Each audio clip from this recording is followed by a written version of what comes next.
Yo, what's good everyone? Thank you for tuning in to today's video. As you can see by the title, we are back again with yet another review. Now, I know I've been away for another couple of weeks once again. Unfortunately, I've been taking more and more L's, and November is actually probably the worst month for me in terms of pickups. I just haven't been able to get anything that I felt like was actually worth reviewing. If you are following me on Instagram, you might have seen that I did pick up those Jordan 14 winterized. Now, I wasn't even going to bring you guys a review of that for a couple of reasons, but the biggest one was the shoe was just completely mashed up. So I actually packaged that back up and sent it straight back to Nike. The energy wasn't right, and there was just no way I was going to sit down in front of this camera and pretty much just spend the next 10 minutes whinging about that shoe.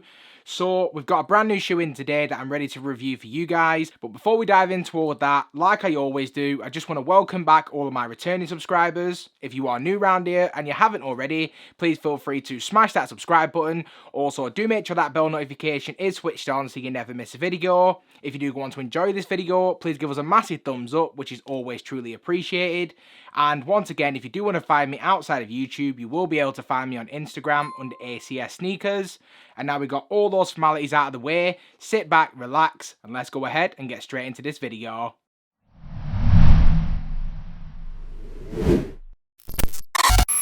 So first things first, before we dive into the review, let's just take a quick look at the shoebox. And I know at this point, this box is just becoming as familiar as the standard Nike box. You've probably seen this everywhere. No matter where you look, you'll definitely see this box. But for me, it is still a really nice box. So we get that Patta special box with all the Patta branding. So just for those who haven't seen it, it says Patta got love for all. More Patta branding, the Nike branding there, and then get familiar on this side of the box. Really, really nice touches. As you open up the box, you can see that there is the Team Patta branding as well. Hopefully that will focus for you. Hopefully that has focused. And then if we do take a quick look at the label, which reads Nike Air Max 1/P, which honestly I think just stands for Patta, but I'm not quite sure. And this colourway is the metallic silver rush maroon, and it is a UK 8.5, as you will hopefully be able to see from the size label. Now, just as I've actually shown you the size label, I've just noticed that on this side of the box there's more branding as well, familiar with the Patta brand, you know, Libby Lobby or something like that. Lobby Libby, almost there. And then on the inside of the box we do have that really nice Patta tissue paper. Underneath all of that, breaking through all the mess, we now have the kicks. And I'm not going to get it out, but you do get the Patta bracelet as well. That means that I now have two. No idea what I'm going to do with either of them, but it is always nice to have. And with that said, we now just go ahead and get straight into the kicks. Oh, that smell. Woo! Nice. So without any further ado, in hand we have the Nike Air Max 1 Patta in the maroon colourway. Now, for those of you that don't know or aren't necessarily as familiar as the rest of us, this is the third installment of the Nike Patta collaboration from this year. Now, as you will be able to see just behind me, we do have the Monarch colourway, which is the first release and honestly is my personal favourite. And then as a follow-up to the Monarch, we then got that really nice aqua colourway as well. Now, this one, the third installment, is completely different to the first two. There are some similarities which we will go through throughout the video itself, but this one is definitely the spanner in the works. It's a little bit different. You know, the colours are different, obviously, the materials are different, but I'll be breaking down all the differences from this one to the Monarchs and also the Aquas, because they were more or less the same.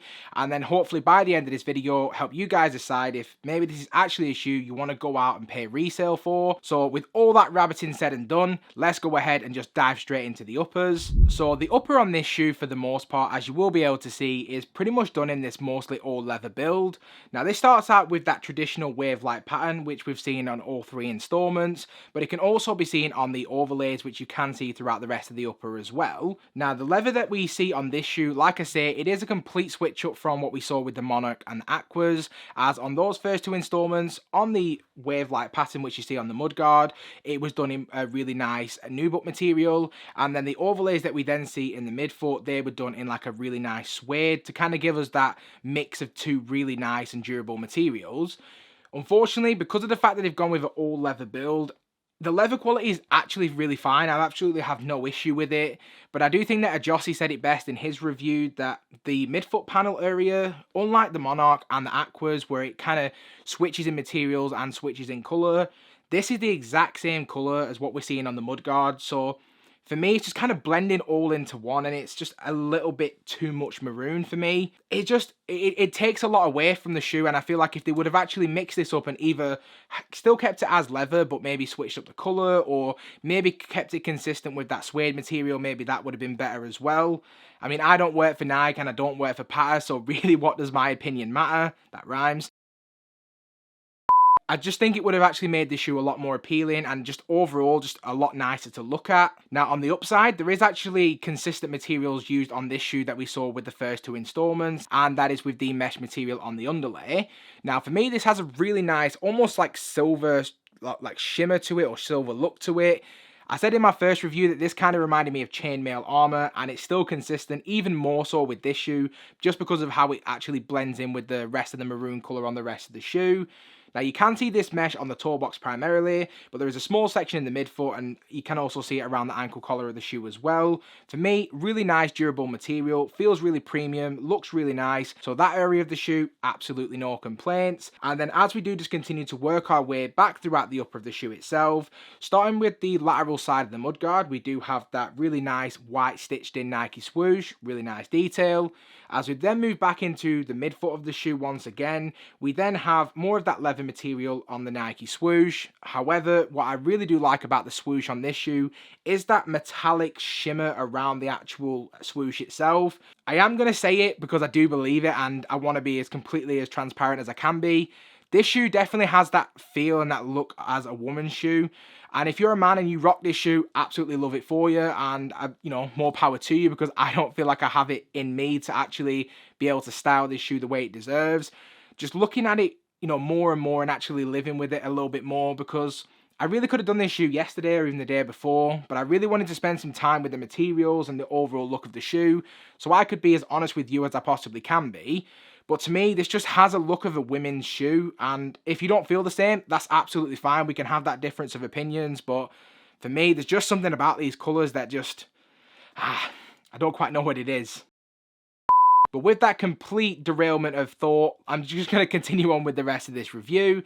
So if we now just swing over to the heel of the shoe, we then have more really nice Nike branding with this stitched in Nike Air. Now this is orange like what we saw on the Monarchs as well. Really works really well with the maroon colour in my opinion, and is really nicely stitched into the heel of the shoe as well. So absolutely no complaints with that. And then if we do just swing over to the front of the shoe once again, in the centre we do have more of that maroon colour on the laces. Now, if you don't really like how the maroon laces look, you do actually get an additional set of, well, maroon laces. So if you want the lighter shade, which kind of looks a little bit like diluted blackcurrant, or if you want that more richer maroon colour, you kind of have that option. You know, I was chopping it up with a couple of guys on Instagram, and, you know, you guys in the community, absolutely incredible. I want to, you know, throw that over to you guys as much as possible, because you guys are absolutely amazing. But whenever I do get the chance to chop it up, you know, we do get into the nitty gritty of these kind of releases. And I can't remember exactly who said it, or maybe it was more than one person, but someone suggested that they should have included the sail laces like they did with the first two. Absolutely 100% idea. It should have been done. Looks absolutely fine. And if you do decide not to use the sail laces on the other two colorways, if you do have them, I think for this shoe, especially in particular, I think it would work absolutely fire to me. I've seen some people mixing it up with like blue laces, and I even saw a pair with orange laces. It's not the vibe for me, but if you can pull it off, once again, more power to you. But then just continuing on, now the laces themselves, as you will be able to see, do sit atop this really nice maroon tongue to pretty much stay consistent with the rest of the colours on the upper.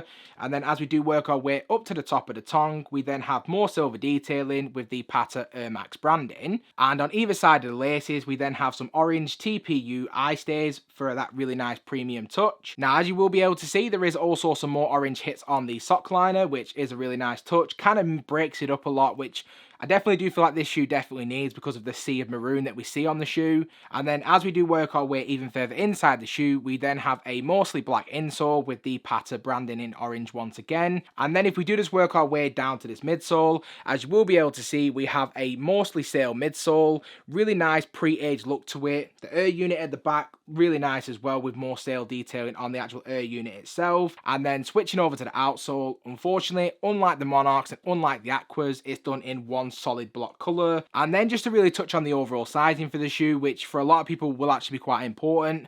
Now when it does come to sizing, I always go true to size with the Air Max 1.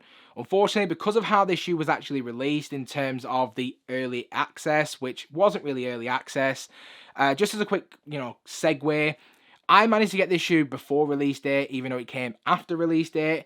And the way that I managed to do that is there was a picture you were supposed to scan on the Sneakers app. And if you did that in time, you was allowed to then go ahead and purchase your pair. Unfortunately, by the time I did it, size 9 had already sold out. And I figured a half size down, maybe I could get away with it. Unfortunately, it wasn't the case for me personally. I do have wide feet, so definitely would have preferred the size 9 like with my Monarchs. And because of that, I will actually be letting this shoe go. I did actually have a trade in mind to actually swap this for another pair, which was a size 9. But more on that later on in the video. But for sizing, just to keep, on track, definitely would recommend going true to sizing whatever you would normally wear with Air Max 1. So if you're a size 8, go with a size 8. And I definitely do think that that'll be the best outcome for you. And other than that, I think we've just about covered everything that's worth covering in terms of the shoe itself. So if we now just go ahead and wrap up this video. So just to sum up in terms of my overall opinion on the shoe itself, to give these a rating, I'm going to say that these for me are a 6 out of 10. I think that may be a little bit shocking for a lot of people, but I also do believe that a lot of people like me aren't really feeling this shoe as much as the first 2 installments. And for me, this one, because of the change up, from nubuck and suede to completely leather, really didn't like that change personally. The sea of maroon was a bit too much for me, and I just feel like the shoe itself just isn't something that I would actually like to wear. It's not a shoe that I even need to keep in my personal collection. If I would have got the Aquas as well when they released, I feel like I'd be more inclined to actually get a size 9 and complete the whole pack. But since it's already patchy, I've got 1, missed 2, got 3. It just isn't a shoe that I need, so I definitely will be letting this shoe go. But I'd love to get your guys' opinion on it as well, so do please feel free to leave me your thoughts in the comment section below. Always love to hear from you guys on what you think of the shoes that we're reviewing. And with that said, we're now at the end of this video, so I want to give you a massive shout out to everybody who has stuck around to this point in the video. If you haven't already, please feel free to smash that subscribe button. Also, do make sure the bell notification is switched on so you never miss a video. And I hope to see you all again in the next one. Well, goddamn, that might just be the quickest review we've ever done. Professional tings.